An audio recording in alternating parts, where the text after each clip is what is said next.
بسم الله الرحمن الرحيم. الحمد لله نحمده ونستعينه ونستغفره ونؤمن به ونتوكل عليه ونعوذ بالله من شرور أنفسنا ومن سيئات أعمالنا.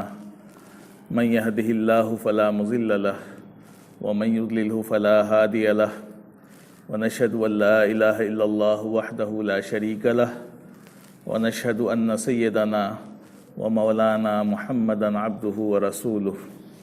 أما بعد فقد قال الله تعالى في كلامه المجيد: أعوذ بالله من الشيطان الرجيم. بسم الله الرحمن الرحيم.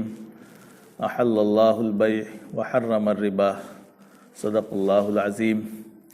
وقال نبينا محمد صلى الله عليه وسلم: التاجر الصدوق الأمين مع النبيين والصدیقین والشہداء او کما قال علیہ الصلاۃ والسلام. محترم حضرات، پچھلے ہفتے جو ہے مال کی اہمیت کے سلسلے میں آپ سے بات ہوئی تھی کہ مال جو ہے اللہ کی ایک بہت بڑی نعمت اور بڑا فضل ہے. جس کے پاس ہو اس کو قدر کرنی چاہیے اور اس کو حاصل کرنے کی کوشش کرنی چاہیے جو بھی جائز طریقے ہو سکتے ہیں. اور اب اس ہفتے یہ ہے ہمارے سامنے مسئلہ کہ مال حاصل کیسے کیا جائے، مال آئے گا کیسے. تو جہاں تک مال حاصل کرنے کا تعلق ہے، اس لحاظ سے اگر ہم اپنے دین کو دیکھیں گے اور اس کی ترجیحات کو دیکھیں گے تو دین میں جو ہے سب سے زیادہ جو افضلیت اور فضیلت حاصل ہے مال حاصل کرنے کے سلسلے میں وہ تجارت کو ہے.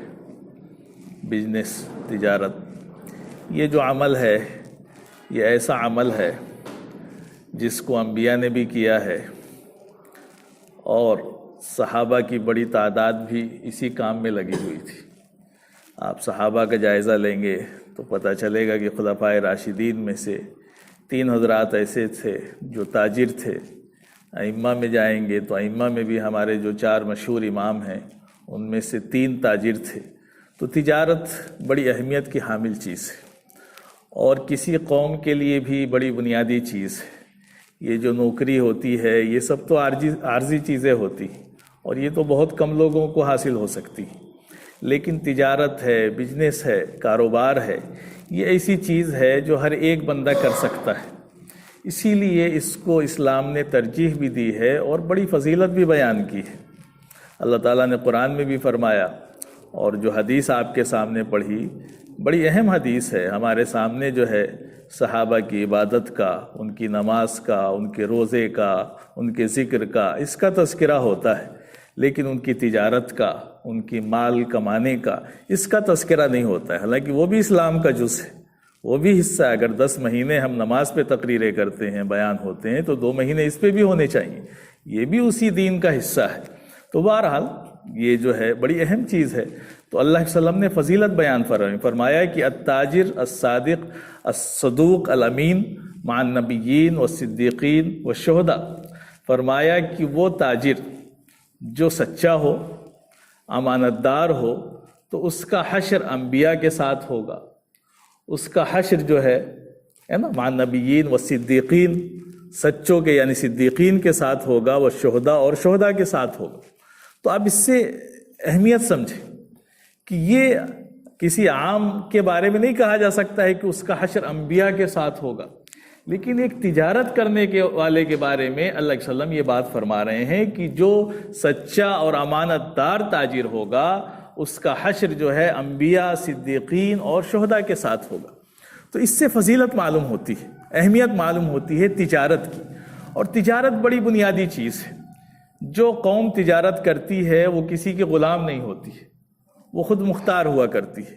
یہ بنیادی چیز ہے. اور جو قومیں جو ہے اس کو چھوڑ کر کے بیکاری میں پڑی رہتی ہیں تو وہ دوسروں کے غلام بن جایا کرتی.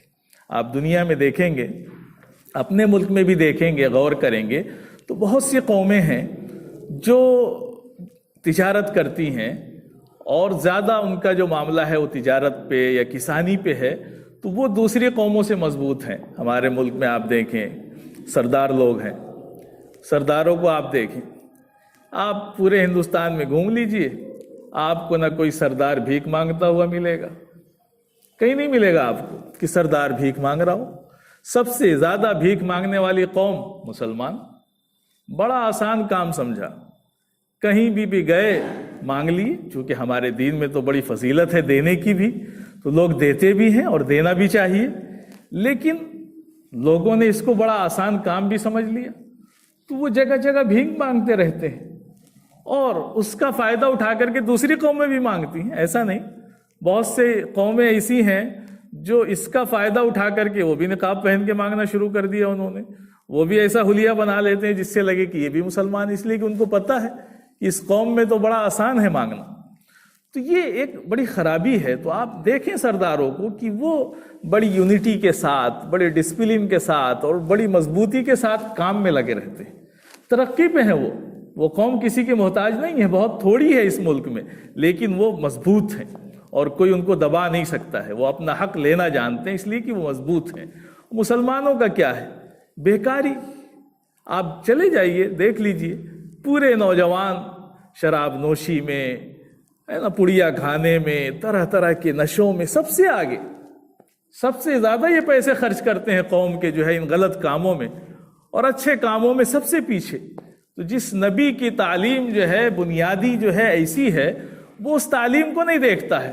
بہت زیادہ دیکھا تو نماز دیکھ لی، روزہ دیکھ لیا، تلاوت دیکھ لی، اس سے زیادہ تو وہ دین کو سمجھتا ہی نہیں ہے۔ حالانکہ ہمارے نبی تو جب مدینے میں آئے تو بنیاد کو مضبوط کیا انہوں نے، سب سے صلح کی، سب سے میل جول رکھا تاکہ ہماری معیشت مضبوط ہو، ریاست مدینہ قائم ہو اور اس کے ذریعے سے ہم آگے بڑھیں، ترقی کریں، اس کی کوشش کی آپ نے۔ اور ہمارے ایسا نہیں ہے۔ تو میرے بھائیوں، بڑی اہمیت ہے تجارت کی۔ حضرت عمر رضی اللہ عنہ کے زمانے میں ایک مرتبہ حضرت عمر رضی اللہ عنہ نے جائزہ لیا، آپ گئے مارکیٹ میں تو آپ نے دیکھا کہ یہاں جو دکانیں ہیں یا جو تجارت ہیں اس پر دوسرے لوگ بیٹھے ہوئے ہیں، اور جو زیادہ مسلمان ہیں وہ عبادت میں اور اپنے اس میں لگے ہوئے ہیں، توجہ نہیں دے رہے۔ تو حضرت عمر رضی اللہ عنہ کو بڑا غصہ ہے، ناراض ہوئے، سب کو جمع کیا آپ نے اور کہا کہ دیکھو، اگر تم اس پر دھیان نہیں دو گے تو ایک وقت ایسا آئے گا کہ تمہاری عورتیں اور تمہارے بچے سب دوسری قوموں کے غلام بن جائیں گے۔ تو آج ہمارے اندر اس کے سلسلے میں کوئی فکر ہی نہیں ہے۔ تو یہ بنیادی چیز ہے کہ ہمیں جو ہے اپنی تجارت، اپنا کاروبار، اپنی معیشت کو مضبوط کریں گے تو ہم دوسری قوموں کے غلام نہیں بنیں گے بلکہ دوسرے ہمارے غلام بنیں گے، اور اس کا فائدہ یہ ہوگا کہ پوری قوم مضبوط ہوگی، ہمارے جو غریب ہیں ان کو نوکریاں ملیں گی، وہ اس کاروبار سے جڑ کر کے فائدہ اٹھائیں گے، ان کو بھی فائدہ ہوگا، اور مضبوط طبقہ جو ہے وہ آگے بڑھے گا، اس کے ذریعے سے ہماری جو قوم کی ضروریات ہیں وہ پوری ہوں گی۔ ہمیں اسکول کی ضرورت ہے، کالج کی ضرورت ہے، ہمارے لیے یونیورسٹی کی ضرورت ہے، جو بھی ضرورتیں ہیں قوم کی وہ اس سے پوری ہوں گی۔ اور جب پیسہ ہی نہیں ہوگا تو ہم دوسروں کے محتاج ہوں گے، دوسروں کے غلام ہوں گے، اور اس کا نتیجہ سامنے ہے جو ہمارے سامنے ہے۔ تو میرے بھائیوں، یہ بڑی بنیادی چیز ہے کہ ہمیں اپنے کام پہ توجہ دینی چاہیے۔ ہمیں اس چکر میں نہیں پڑنا چاہیے کہ کس کی سرکار آتی ہے، کس کی سرکار جاتی ہے۔ یہ سرکاریں آتی جاتی رہیں گی، ان کے چکر میں زیادہ نہیں پڑنا ہے۔ ہمیں تو اپنا کام کرنا ہے، دوسری قومیں پھنسے رہیں اس چکر میں۔ یہاں تو اتنی بیگاری ہے کہ اتنے لوگ فالتو ہیں کہ پوچھئے مت۔ ایک جھوٹا سا بھی آپ نعرہ لگا دیجئے نا تو 2-4 ہزار لوگ ایسے ہی چلے آئیں گے۔ کوئی کام ہی نہیں ہے ان کے پاس، کوئی کام نہیں ہے، فالتو بیٹھے ہیں۔ کیا کریں؟ چلو کہیں بریانی مل رہی ہے چلے جائیں گے وہاں پہ، کہیں پہ آپ دعوت کر دیجئے پہنچ جائیں گے، بہت چھوٹ۔ تو میرے بھائیو، اس کام کے لیے قوم پیدا ہوئی ہے، اس کے لیے نہیں پیدا ہوئی ہے، غلامی کے لیے نہیں پیدا ہوئی ہے۔ امت مسلمہ تو قیادت کے لیے پیدا ہوئی ہے، اس کو تو ہر چیز میں آگے رہنا چاہیے، مضبوط رہنا چاہیے، اس کے ہاتھ میں جو ہے قیادت ہونی چاہیے۔ اور قیادت کب ہوگی؟ جب آپ مضبوط ہوں گے، اور اس مضبوطی میں ہر چیز کی مضبوطی آتی ہے، اس میں مال کی بھی مضبوطی ہے۔ اگر مال کی مضبوطی نہیں ہوگی تو آپ ترقی نہیں کر پائیں گے۔ تو میرے بھائیوں، یہ بھی ایک دین کی چیز ہے۔ اگر آپ امانت داری کے ساتھ، دینداری کے ساتھ، تقوی کے ساتھ اگر آپ اپنی تجارت کرتے ہیں تو آپ یہ نہ سمجھیں کہ دکان پہ بیٹھے ہیں تو ثواب نہیں مل رہا ہے۔ نفلی عبادت سے زیادہ ثواب آپ کو دکان پہ بیٹھنے پہ ملے گا۔ نیت صحیح ہونی چاہیے، بنیاد صحیح ہونی چاہیے ہماری۔ اگر ہماری نیت صحیح ہے اور ہمارا کام صحیح ہے، ہم غلط نہیں کر رہے ہیں، تو نفلی عبادت سے زیادہ ثواب آپ کو اس محنت پہ ملے گا۔ یہ بڑی بنیادی چیزیں ہیں۔ تو میرے عزیز بھائیوں، اللہ کے وسلم نے جو تعلیمات دی ہیں، وہ تعلیمات جو ہے ہر طرح سے قیادت کی ہیں۔ یہ جھکنے والی، دوسروں کے سامنے ہاتھ پھیلانے والی، غلامی والی یہ تعلیمات نہیں ہیں۔ اس لیے آپ پچھلا اسلام دیکھیں گے جو آج سے 1400 سال پہلے شروع ہوا تھا، اس کے بعد کا زمانہ دیکھیں گے تو اسلام قائد تھا، اسلام ہر جگہ چھایا ہوا تھا۔ لوگ اسلام کی نقل کرتے تھے، جو غیر مسلم تھے وہ ٹوپی پہنا کرتے تھے۔ کیوں؟ ان کو لگتا تھا کہ یہ کتنی اچھی تہذیب ہے، اس لیے کہ جس کا غلبہ ہوتا ہے اسی کی حکومت ہوتی ہے۔ آج انگریزوں کا غلبہ ہے تو لوگ ان کی چیزوں کو پہننا پسند کرتے ہیں، چاہے وہ پینٹ پھاڑ لیں گے تو اچھا لگے گا، وہ چاہے بالوں کو جو ہے کچھ بھی بنا لیں وہ اچھا لگے گا، اس لیے کہ ہم غلام ہیں، ذہنی غلام ہیں۔ اور جو جس کا غلام ہوتا ہے اس کی نقالی کرتا ہے، اس کو لگتا ہے کہ یہ اچھا ہے۔ مالدار جتنا بھی پریشان ہو، اس کی گاڑی دیکھ کر کے اس کو لگتا ہے کہ یہ بڑا اچھا ہے۔ تو یہ ذہنی غلامی ہوتی ہے جو قوموں کے اندر پیدا ہو جاتی ہے۔ تو جب ہماری حکومتیں تھیں، آپ دیکھیں بغداد سے لے کر کے قرطبہ تک، اور یہ پورا جو علاقہ تھا اسلامی حکومتیں تھیں، اسپین سے لے کر کے ساری جگہ پر، تو اسلام کے لوگ نقل کرتے تھے، ان کا کپڑا پہننا پسند کرتے تھے، ان کی ڈریس میں رہنا ان کو اچھا لگتا تھا۔ آج کیسا زمانہ آ گیا؟ آج الٹا زمانہ آ گیا کہ ایک مسلمان جو ہے ان کی تہذیب میں رنگ جانے کو یہ سمجھتا ہے کہ ہم بہت آگے بڑھ گئے، بہت ترقی کر گئے۔ تو یہ اسی وجہ سے ہم کمزور ہیں، اور جو کمزور ہوتا ہے وہ دوسروں کی نقل کیا کرتا ہے۔ تو میرے عزیز بھائیوں، ہم بیکاری کے لیے نہیں پیدا ہوئے ہیں، ہمیں آگے بڑھنا چاہیے، ترقی کرنی چاہیے، اور اس کے لیے جو اسلامی تعلیمات ہیں، آپ یہ نہ سمجھیں کہ اسلام میں صرف نماز کے یا روزے کے یا حج کے یا ذکر کے، اذکار کے، تلاوت کے باتیں کی گئی ہیں، اس میں تو پورا ایک شعبہ معاملات کا بھی ہے۔ آپ جائیں گے، پوچھیں گے علماء سے یا پڑھیں گے تو آپ کو پتہ چلے گا کہ تجارت کا پورا طریقہ بیان کیا گیا ہے۔ جو اسلامی ملک ہیں وہاں پر اسلامی بینکنگ نظام کا پورا نظام چلتا ہے۔ تو اسلام نے کسی میدان کو ادھورا نہیں چھوڑا ہے، ہر جگہ آپ کو رہنمائی ملے گی، بس عمل کرنے والا ہونا چاہیے۔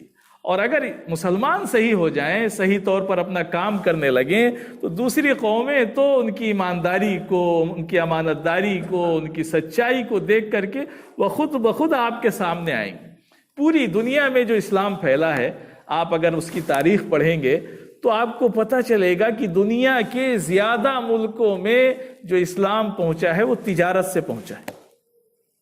زیادہ تر ملکوں میں، چاہے آپ ملیشیا چلے جائیں، تھائی لینڈ چلے جائیں، آپ اپنے ہندوستان کو دیکھیں گے، ہندوستان میں بھی جو پہلے عرب تاجر آئے تھے کیرلا میں، وہاں سے اسلام کا آغاز ہوا تھا، وہاں سے شروعات ہوئی، وہاں سے بنیاد پڑی اسلام کی۔ تو تاجروں نے پوری دنیا میں جہاں جہاں وہ گئے، اتنا ان کے اخلاق اچھے تھے، ان کے اندر اتنی امانت داری اور ایمانداری اور سچائی تھی کہ دنیا کے لوگ جو ہے ان کو مانتے تھے، اور یہ سمجھتے تھے کہ یہ مسلمان قوم ہے، ان سے تجارت کرنا، ان کے ساتھ بزنس کرنا، ان کے ساتھ جو ہے پارٹنرشپ کرنا، اس سے اچھا تو کوئی کام ہی نہیں ہو سکتا ہے۔ تو اس کے ذریعے سے اسلام پھیلا، اسلام آگے بڑھا۔ تو میرے بھائیوں، ہمیں اس میدان میں سچائی سے محنت کرنی چاہیے، اپنے دین کے مطابق کوشش کرنی چاہیے، اور اس کے لیے جو بھی طریقے ہمارے نبی پاک علیہ الصلاۃ والسلام نے بتائے ہیں وہ تمام طریقے اختیار کرنے چاہیے۔ تو نیت ہماری درست ہونی چاہیے کہ اللہ کا حکم ہے، اس کے رسول کا حکم ہے، ہمیں حلال کمائی کے لیے محنت کرنی ہے، کوشش کرنی ہے، اپنی نیتوں کو ہم درست رکھیں، اور نیت صحیح کرنے کے بعد جو اس کے لیے وسائل ہو سکتے ہیں ان وسائل کا استعمال کریں۔ ایک اللہ والے نے بڑی اچھی بات کہی کہ ہم پارٹنرشپ پہ کام کرتے ہیں، جو تجارت کرتے ہیں، تو سب سے پہلا پارٹنر اور سب سے پہلا شریک تو ہم اللہ کو بنائیں۔ کس کو بنائیں؟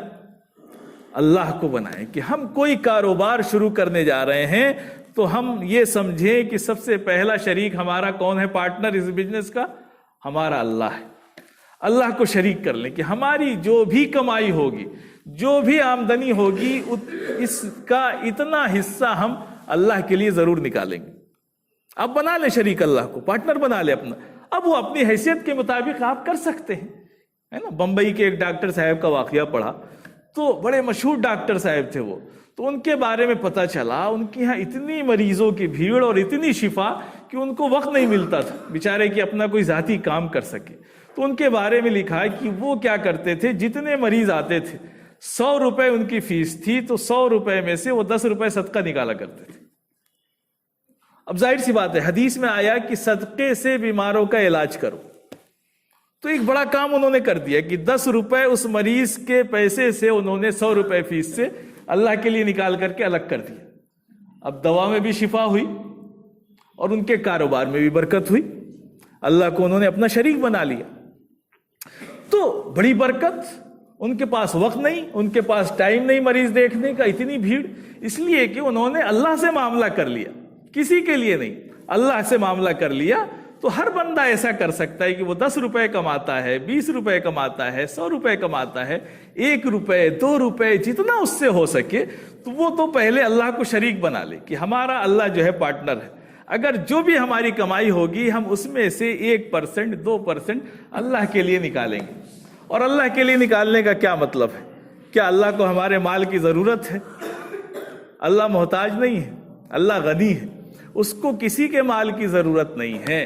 لیکن اللہ یہ کہتا ہے کہ من ذا الذی یقرض اللہ قرضا حسنا, کون ہے جو اللہ کو اچھا قرض دے, اور اچھا قرض یہی ہے کہ آپ اللہ کے راستے پہ دے دیں. اب اس پیسے کا آپ اچھا استعمال کریں, اللہ کے راستے میں صدقہ کریں, جہاں قوم کی مدد کی ضرورت ہو اس کے ذریعے سے مدد کریں.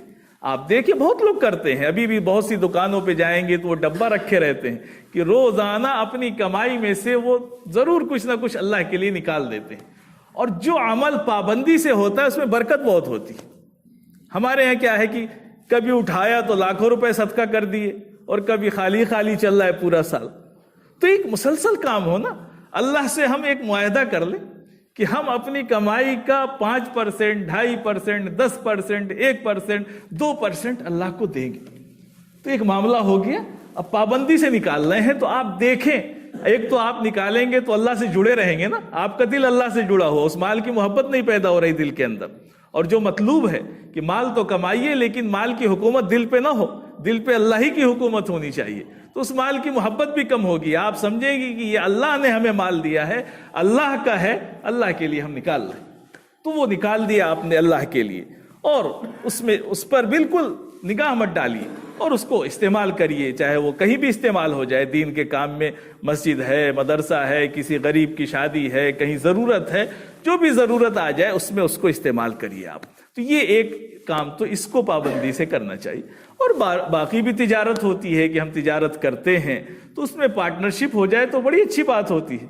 شرکت کو تو اللہ بہت پسند کرتا ہے, شرکت کو اللہ پسند کرتا ہے. اور اللہ فرماتا ہے کہ جب 2 لوگ پارٹنرشپ میں کام کرتے ہیں, شرکت میں کام کرتے ہیں, تو تیسرا ان کا اللہ ہوتا ہے, یعنی اللہ کی مدد ان کے ساتھ ہوتی ہے. لیکن کب تک؟ جب تک کہ دونوں میں سے کوئی خیانت نہ کرے. یہ اللہ کے رسول اللہ نے فرمایا, حدیث میں آتا ہے. تو یہ بھی ایک طریقہ ہے. اس سے کیا ہوتا ہے کہ معاشرے میں ہر طرح کے لوگ بھی ہوتے ہیں. ایک بندہ کمزور ہے, ایک کے پاس بہت مال ہے. کمزور والے نے جو ہے, مضبوط نے کمزور والے کو پارٹنرشپ میں لے لیا, کہا کہ چلو آ جاؤ ہمارے ساتھ, ہمارا پیسہ ہے, تم محنت کرو, ہمارے ساتھ لگو, جو کمائی ہوگی اس میں سے تمہاری محنت کے مطابق اتنا تمہیں ملے گا. تو ایک تو وہ جڑ گیا.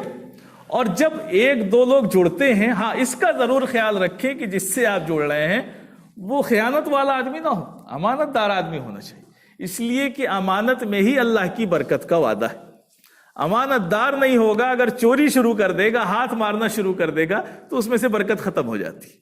یہ حدیث میں آیا کہ اللہ کی مدد اور برکت اسی وقت تک ساتھ ہوتی ہے جبکہ دونوں شریک میں سے کوئی چوری نہ کرے.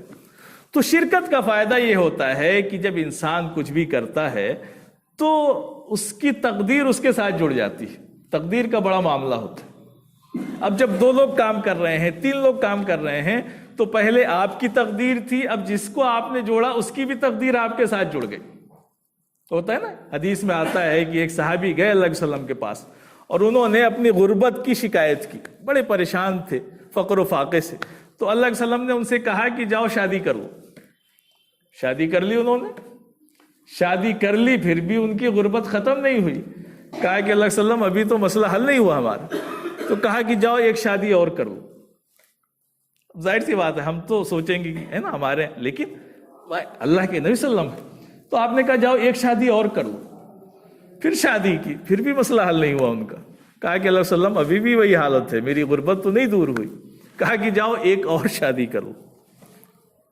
اس کے بعد آئے تو کہا اللہ کے وسلم اب جو ہے مال آ گیا، برکت آ گئی. تو یہ قسمت کی بات ہوتی بھائی. کبھی کبھی انسان بڑا پریشان رہتا ہے، پتا چلا کہ اس کے گھر میں کوئی نیا بچہ پیدا ہوا، لڑکی یا لڑکا جو بھی اللہ نے دیا، اس کے بعد اس کے لیے فتوحات کے دروازے کھل گئے. کیوں کھلے؟ اس لیے کہ وہ جو آیا اس کے مقدر، وہ اپنا مقدر لے کر کے آتا ہے نا، اللہ روزی پیٹ میں ہی لکھ دیتا ہے، تو وہ لے کر کے آیا. اور جب اس کی مقدر سے وہ جڑا تو اللہ نے اس کے رزق میں برکت دے دی. اب اس کے مال میں ترقی شروع ہو گئی. آدمی سوچ رہا ہے کہ ارے اتنے دن سے پریشان تھے اچانک. تو یہ تو ہوتا ہے، تقدیریں جب ساتھ ملتی ہیں تو برکتیں بھی ہوتی ہیں. تو پارٹنرشپ کے فائدے بھی بہت ہوتے ہیں کہ انسان جب جڑتا ہے اور امانت دار لوگ ہوتے ہیں تو دوسرے کی اور اس کی تقدیر جڑ جاتی ہے. تو ہو سکتا ہے جس کو آپ نے پارٹنر بنایا اس کے مقدر میں زیادہ اللہ نے رزق لکھا ہو، اس کی برکت سے آپ کو بھی ملے گا.